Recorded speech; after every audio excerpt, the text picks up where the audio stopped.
Hey, everybody, welcome to the Porn Free Millennial Podcast. I'm your host, Mac, and today is episode 64 of the Porn Free Millennial Podcast. And I'm going to be going over a reflection that I wrote back in December of 2025 called The Girl Down the Street. This podcast is really going to focus in on, I think, how porn finds young men and young women at an early age, typically before they have their first boyfriend or girlfriend, which I will be talking about my personal story with that, how I had a relationship with porn before I even had my first girlfriend, and I think how that affected me and affected her. So that's going to be the reflection. I'm going to be working to do more of these, I think, when I do solo podcasts, is reviewing some of the material that I've written. So definitely check out Substack. It's a great social media platform. That's where it's kind of like my home base. It's where I write reflections. I have a weekly newsletter. And I also do poetry and like to collaborate with a lot of creators on there. A lot of the people I've had on the podcast are from Substack. So it's a great place to go. Porn Free Millennial, subscribe there. And then also, just wanted to shout out Ever Accountable. So I've been working with them for 2 years. They're an accountability software company. I've interviewed their CEO, Tyler Patterson, twice. So I'll put those episodes in the description. And really love the company, love working with them. The accountability software works. And I do have a 14-day free trial and then 20% off either a month or a year when you sign up using my affiliate link. But yeah, try it out. Great company. They'll give you your money back too if it doesn't work for you. But I found that it just adds that additional friction that's needed, especially when you're having your off days. And then also there's that rocket fuel because it links you up with an accountability partner. So they're basically tagged, whenever you might be looking at something that is, I would say, triggering, right? That might be getting you back on that relapse cycle. And along with that, it has other capabilities too, that it uses AI to scan the screen. If there's anything showing up, it's going to let you know, let your accountability partner know, even kick you off that page that you're on, which is great. And then I also am working with this company called Ritual Organics. So they do an organic tallow-based sunscreen skincare product, which is great that I've used. I've been using that now for let's see, a little over a year, I would say. And it's good stuff, organic. It uses 4 organic oils along with non-nano zinc and organic grass-fed tallow. So if you use my link there and you purchase the product, they do have a 15% off there for Ritual Organics. So just wanted to give a shout out to them, to my affiliate partners. Great products. Try them out. So, with that being said, the girl down the street. So, before I read the article, I was looking at this 2024 Missouri Medicine study called Effects of Pornography on Youth, a review. So, I just wanted to give you a few things that I just took away that I think will help lend to, I think, just understanding this perspective that I'm working to share. So, a recent medical review says back in 2024, published in Missouri Medicine, examined the growing effects pornography is having on children and adolescents in the internet age. The study found that boys are often first exposed to pornography around the ages of 10 to 11, while girls are typically exposed around ages 12 to 13. So, think about that for a moment, right? That's so young. And when you think about the word exposed, right? And I've heard this, I think, colloquially. I think, there probably are some studies that talk about this, but it's typically not like they're going out and seeking it. It's like, in my experience, when I was 10, it was a friend showed me. That's typically, I think, a lot of people's stories when it comes to porn. Normally, it's somebody showing them it. It could be in this day and age, right? If you're just on a social media site, there just might be something that pops up. So the word exposed, I think, is a really important word. Exposed, right? It's typically like, hey, I'm not seeking it out because you don't really know what it is. So normally it's something that comes into your life where you're not really asking for it, or you might be curious about it, but you don't really know what it is. So I just thought the word exposed, I just want to call that out because I think that's a really important word. But yeah, just think about that for a moment, right? Ages 10 to 11 for boys, 12 to 13 for girls. So that's elementary school. You're heading into middle school. And think about where the childhood adolescent brain is at that time, right? They don't They don't. I mean, I didn't understand intimacy, relations, love, or think about it too around that age. I mean, that's when puberty's starting to kick in, or even pre-pubescent, right? Like you're just starting to feel comfortable with your body and then it starts changing. So just think about that time period of being first exposed to porn. Just put yourself there. If you're obviously if you're listening, you've been exposed to porn. I mean, think about it statistically. I mean, pretty much everyone has at some point in their life.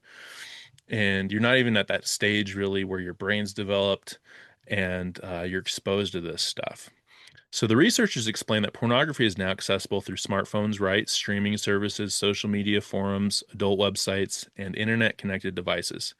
In their words, it is available almost everywhere, and I would agree with that. So there's three A's, which I've talked about before, but there's three things that have fueled this explosion, right? So affordability, so it's free. Accessibility, you can access it on your not just your laptops, computers, right, but on your smartphones or you're watching TV, smart TVs, all that.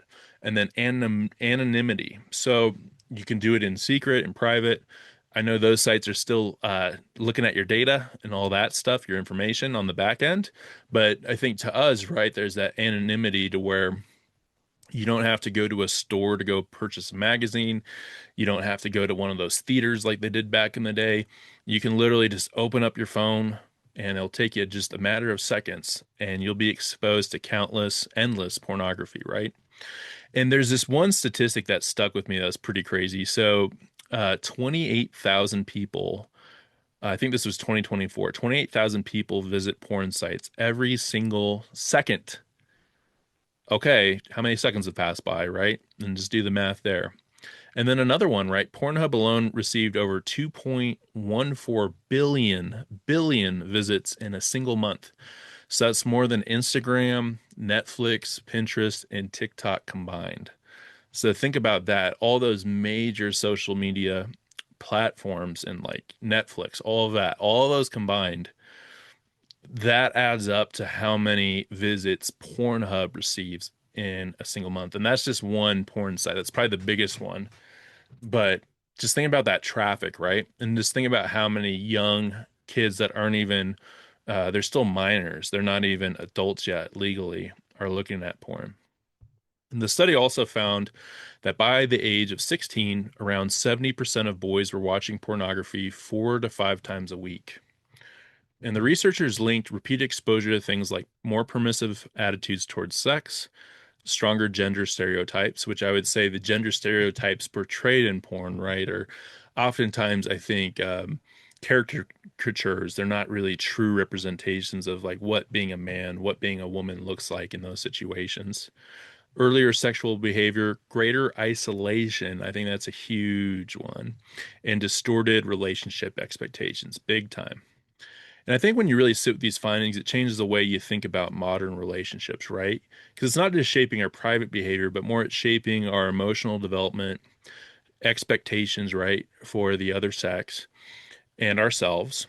And it's shaping how young men and women learn to view themselves and each other before they even know who they are, right? You, such an intimate act as sexuality, right? A sacred act. And we're learning about it there first, typically, most of the time. And I just think, there's something deeper to think about. And this is what I'm going to talk about on my article or in my article that I'm going to read. But it's just I think it has a really huge effect on innocence. It really, I think, takes away innocence. It violates innocence of the young. And I think there's something beautiful, right, about the innocence of a young boy or a young girl and that wonder that you have in the world. And just being outside, being with friends, starting to see things in a different light as you're getting older, as your body's developing. It's a beautiful thing. But then you have porn in the background, right? And how addictive it is. And just as a young kid, I think it really starts to morph and affect your view of the world. And not like you still can't have a great childhood and I surely did had a good childhood, but there's something in the background there. There's something attached to you that's, I think, a vampiric type of entity that's sucking away that innocence, right? That we see the world in.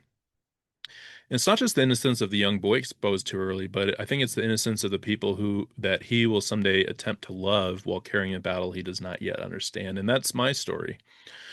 So yeah, this is going to be a personal reflection because I was one of those boys, and it's not really as much of a story about addiction, uh, but I think it's more about people standing nearby who quietly absorb that fallout without ever understanding why, like the girlfriend that I had at an early age. So I'm going to go ahead and talk about it. So this is The Girl Down the Street, a reflection on innocence and the wounds we never saw coming. So, this reflection is dedicated to that girl down the street, my first love. My first kiss happened at the bus stop just around the corner of my childhood home with a girl who lived just down the street, a house I still drive by anytime I'm visiting my parents. The house itself holds mixed emotions when I see it. I remember the burning flame of a first love, being absolutely obsessed with my crush, hoping she'd notice me on my bike or playing basketball in my buddy's front yards. My front yard, too. If she ever came across the street and I was playing basketball, I definitely would try to show off and do something crazy, right? So I remember walking straighter, puffing my chest out anytime I sensed her presence, my hidden palms gathering sweat with the nervous anticipation of her attention and approval.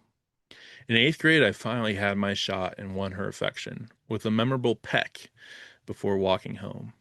After that, we became official and I was on cloud nine. I remember that was a really exciting time because I was like, yes, we're dating. Remembering this milestone also reminds me of how incapable I was of handling such a gift with care and how easily immaturity and a complete lack of awareness can squander something precious. While I was dating this girl, I had a full blown porn addiction, and it quietly sabotaged my ability to love her the way she deserved. I remember being quick with physical affection, but embarrassingly slow, I would say a snail's pace would be charitable, with my emotional understanding or attention. I remember the breakup being mainly out of boredom and her upcoming birthday. I had no idea what to get her, and the stress of such a task was too much to bear.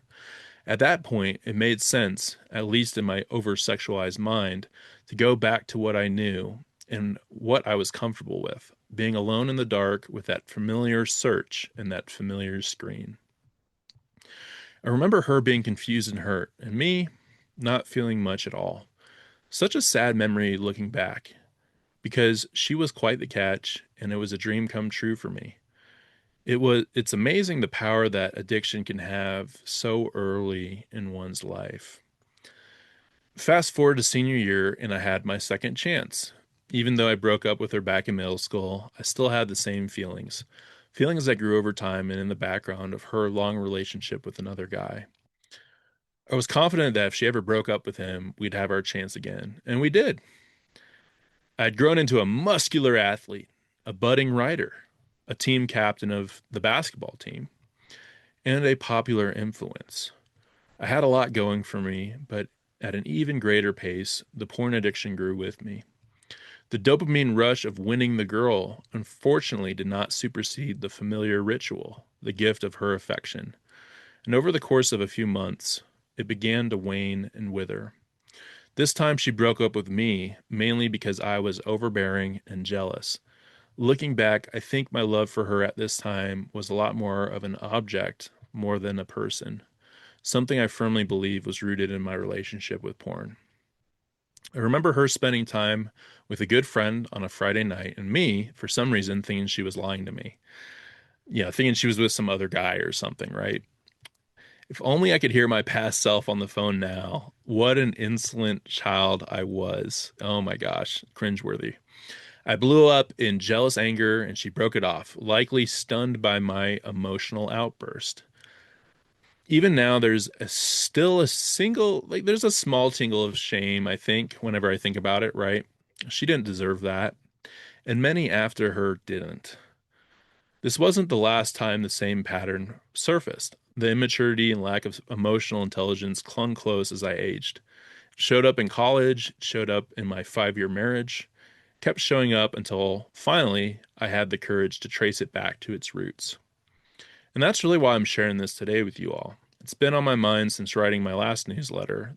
The word innocence, right? And I talked about that at the beginning of the podcast. This word innocence really matters. And I think about it a lot. It makes me think about, I have nephews, I have a niece, I've got some good buddies that are now having kids. And that innocence that you see in a child is a beautiful thing. And I think we still have it, as adults, that innocence, but it is attacked and we need to protect it. So innocence really, especially for our youth, right? This memory brings up to mind not only my innocence being torn away through my relationship with porn, but also the innocence of that girl down the street, the girl so many men fail to think about. I don't just have deep empathy for that young boy who got hooked on porn at the age of 10. I feel just as much for that young girl who would only one day, who would one day become his first girlfriend, completely unaware of the relationship happening behind the scenes. When you really sit with that, it explains a lot, not just about addiction, but about the quiet heartbreak that shapes people long before they ever have the words for it. I think about a lot of women who grew up thinking that they failed, that they weren't enough, that their middle school or high school boyfriend's distance meant something about them, that emotional gap was their fault. Meanwhile, this boy was in a war he never chose, against an enemy he never understood, with weapons no 10-year-old should ever need. And I think even at older ages, this argument still stands. That's when the disenchantment starts, not in adulthood, not after a string of bad relationships. I think it starts in childhood, an innocence poisoned early, and expectations warped before either one knows what love is supposed to look like. So, yes, I do have empathy for that boy who got trapped, but I also have empathy for the girl who felt the terrible effects of a battle she never saw. Two kids, one wounded in silence and shame, one wounded by fallout and blame. Both youthful shoulders sagging underneath a struggle they never deserved. This is what I think about when I drive by her parents' house. That's what I still think about when I think about her today. I'm hoping she has a great life and the love she always deserved. I know she's married now and has kids, and that brings me a quiet sense of resolution. And if I ever do see her and talk to her, I'd want her to know that she did nothing wrong, that the distance, the confusion, the immaturity were never reflections of her worth, but signs of an internal division I was fighting long before I had words for it. With everything I carried, the porn, the wounds, the early manipulation, I'd still want her to know that I am sorry. So that's the piece there. That's the girl down the street.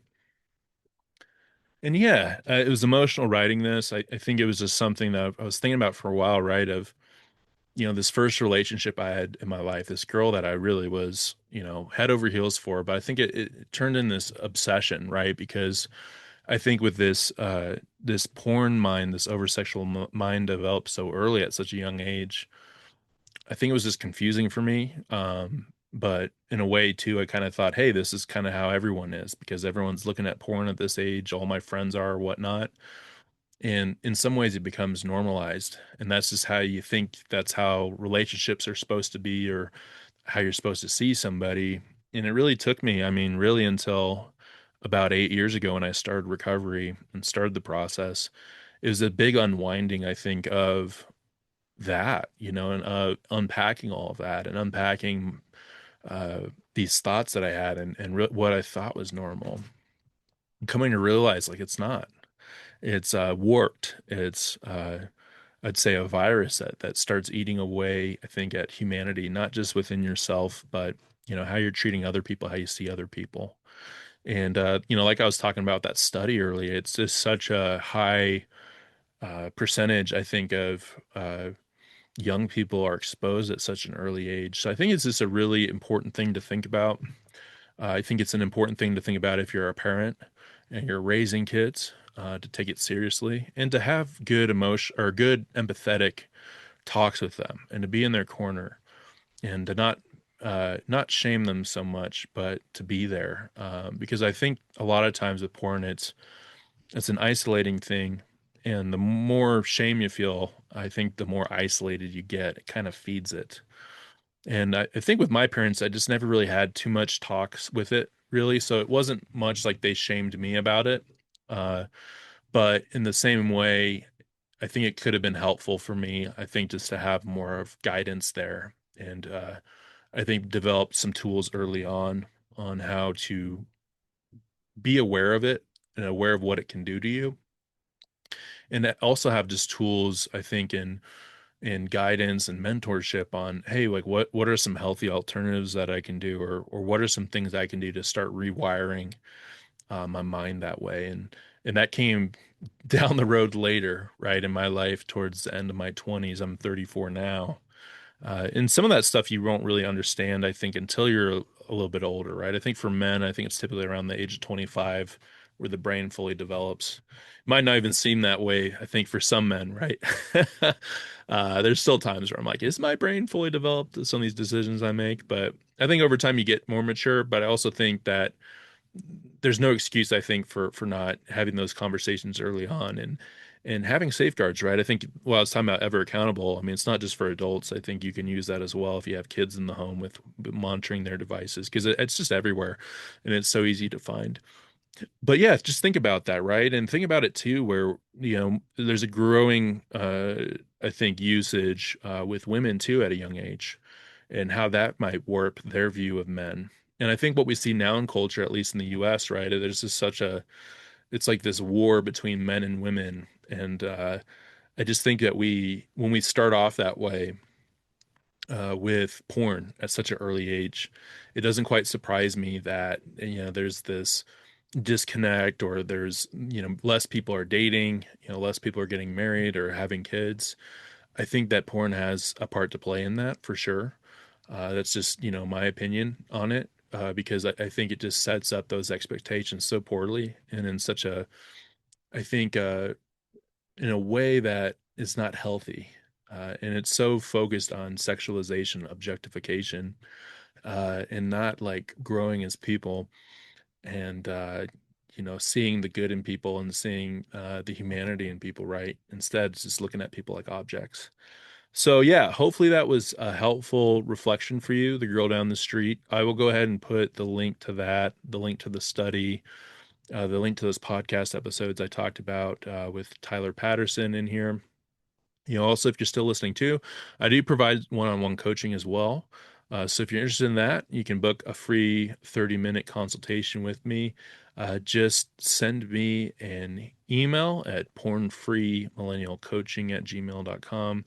I'll also put a link to for, if you wanted to book a call, I've got a link to Calendly, which basically syncs up with my calendar. So if you wanted to book some time to talk, feel free to do so. Or if you have a story, or if you've been working on helping people out with pornography, want to hop on my podcast, let me know.